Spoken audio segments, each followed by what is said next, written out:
Olá, amigos da Pérola FM, novas canções. Del Nogueira por aqui, com o programa Palavra e Vida. E a palavra de hoje, desta terça-feira, dia 28 de julho, é do Evangelho de São Mateus, no capítulo 13, versículos de 36 a 43. Naquele tempo, Jesus deixou as multidões e foi para casa. Seus discípulos aproximaram-se dele e disseram: "Explica-nos a parábola do joio." Jesus respondeu: "Aquele que semeia a boa semente é o Filho do Homem. O campo é o mundo. A boa semente são os que pertencem ao reino. O joio são os que pertencem ao maligno. O inimigo que semeou o joio é o diabo. A colheita é o fim dos tempos. Os ceifadores são os anjos. Como o joio é recolhido e queimado ao fogo, assim também acontecerá no fim dos tempos. O Filho do Homem enviará os seus anjos e eles retirarão do seu reino todos os que fazem outros pecar e os que praticam o mal, e depois os lançarão na fornalha de fogo. Ali haverá choro e ranger de dentes. Então os justos brilharão como o sol no reino de seu Pai. Quem tem ouvidos, ouça."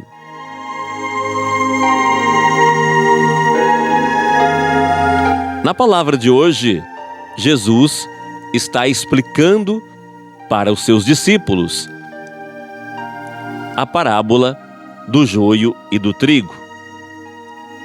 Mas uma pergunta que não quer calar é: o que a gente faz com tanta maldade nesse mundo? Não dá para a gente criar um mundo separado? Os fariseus tinham esse complexo. Eles se sentiam os santos e queriam viver apartados dos pecadores. Jesus ensinou que a gente precisa saber conviver com todo mundo, sem ser todo mundo. Precisamos aprender com Deus, que é tolerante, que é paciente, lento em julgar. No livro do Êxodo tem essa apresentação de Deus. Deus misericordioso e clemente, paciente, rico em bondade e fiel, que conserva a misericórdia por 1000 gerações e perdoa culpas, rebeldias e pecados, mas não deixa nada impune. Então, Jesus contou a parábola do joio e do trigo. Um homem semeou boa semente de trigo em seu campo. De noite, veio o inimigo e semeou o joio. Cresceram juntos, trigo e joio. Quando começaram a aparecer as espigas, notou-se que no meio do trigo já havia o joio. Na verdade, não é fácil diferenciá-los. O joio tem cara de trigo, mas as espigas são diferentes. Os grãos do joio não são bem organizados na espiga como os do trigo, e são venenosos. Os empregados queriam arrancá-lo, mas o proprietário não deixou. Isso afetaria gravemente o trigo. É que as raízes do joio são rasteiras e saem se entrecruzando com as do trigo.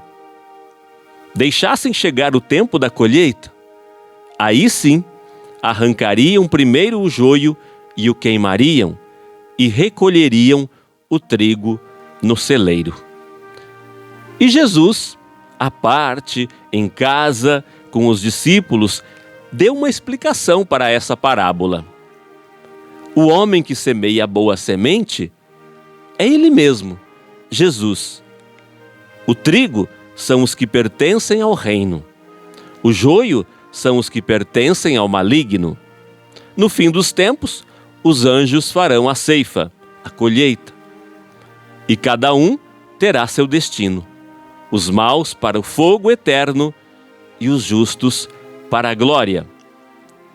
Uma primeira lição para nós dessa parábola é nos precaver, vigiando para que a nossa plantação não seja infectada pelo joio. O inimigo age na calada da noite, enquanto todos dormem. Como Jesus contou da parábola, a semente boa tinha sido plantada durante o dia.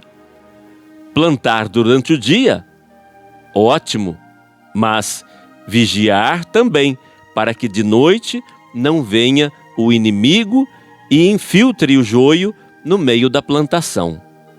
É preciso estar vigilante também durante a noite.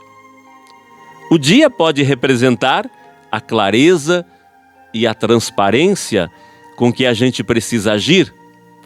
Quando a coisa é pública, é comunicada, é acompanhada por outros. O mal fica com menos chance. Coisas escondidas, conversas a meia voz, segredinhos, são campo fértil para a ação do inimigo. Claro, uma coisa é o direito à privacidade, outra, a ação às escondidas, acobertada pela mentira, pela falsidade, pela impunidade. E é aí que o mal se infiltra. É aí que o inimigo semeia o joio em nossa plantação. A segunda lição para nós é que neste mundo vivemos misturados, joio e trigo. Não é o caso de adotarmos o jeito fariseu de querer viver separados, de formarmos guetos cristãos. Afinal, somos fermento na massa. Mesmo vivendo com todo mundo, não podemos ser todo mundo.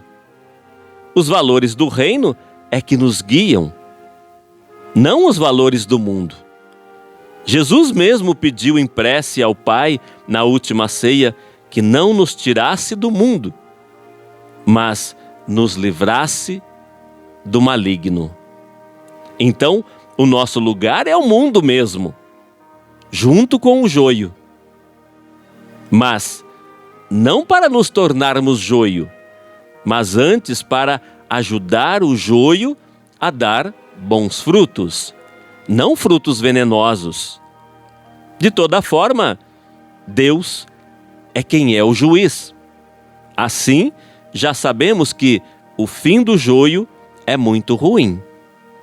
Para o celeiro, só vai o trigo. Nós sabemos, o mal existe e o diabo ainda não se aposentou e nem está de férias. E tem muitos assessores. E aproveita quando o agricultor dorme para plantar a sua semente ruim na sua vida, na vida da sua família, em sua comunidade. Então, é preciso vigilância. O mundo é movido por muitos interesses, nem todos eles são legítimos. A parábola do joio e do trigo também nos estimula a tomar distância de coisas escondidas, de situações dúbias, de escolhas duvidosas, em situações de pouca clareza. Outra lição desta parábola é a necessidade de, mesmo vivendo muito próximos do joio e trigo, continuarmos a ser trigo, não nos deixando influenciar pelo mal. Como fermento na massa, sejamos nós a influenciar em favor do bem, da justiça, da paz e da fraternidade.